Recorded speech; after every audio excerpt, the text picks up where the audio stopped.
எல்லாருக்கும் வணக்கங்க. எல்லோரும் எப்படி இருக்கிறீங்க? நல்லா இருக்கிறீங்களா? இன்றைக்கி எங்கள் வீட்டில் என்ன சாப்பாடுன்னு பார்க்கலாம் வாங்க. இன்றைக்கி ஒரு சத்தான, உடம்புக்கு ஹெல்த்தியான, டேஸ்டான ஒரு சட்னிங்க. உடம்புக்கு ஹெல்த்தியான ராகி களிங்க.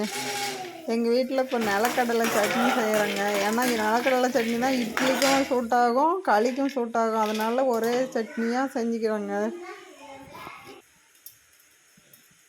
இட்லி தேவைப்பட்டவங்க சாப்பிட்டுக்கலாம், களி தேவைன்னாலும் சாப்பிட்டுக்கலாம். அதனால் இட்லி ஊற்றி வச்சுட்டு இப்போ களியும் செஞ்சிட்றேங்க. களி அவரைக்காய் பொரியலும் செஞ்சு வச்சுட்டேங்க. இதுதாங்க இன்றைக்கி எங்களுக்கு காலையில் சாப்பாடு. வாங்க களி எப்படி இருக்குதுன்னு பார்க்கலாம். பாருங்கள், அவரைக்காய் பொரியல்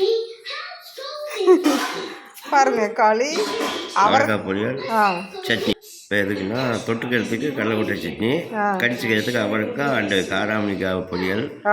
காராமணி கொட்டையும் போட்டிருக்குதுல. பாருங்கள், அவரைக்கொட்டை அண்டு காராமணி கொட்டைங்க. ஆனால் சூப்பராக இருக்கும். இப்போ இந்த கறிக்கு அவ்வளோ டேஸ்ட்டாக இருக்கும். வாங்க சாப்பிடுவோம். காலையில் எந்திரிச்சோன்னா களி செஞ்சு நம்ம செடியில் இருக்கிற அவரைக்காய் பறிச்சு, காராமணிக்காயும் நம்ம காட்டில் இருந்தது பறித்து சுண்ட வச்சு சட்னி ஆட்டியாச்சுங்க. கடலைக்கொட்டை சட்னி.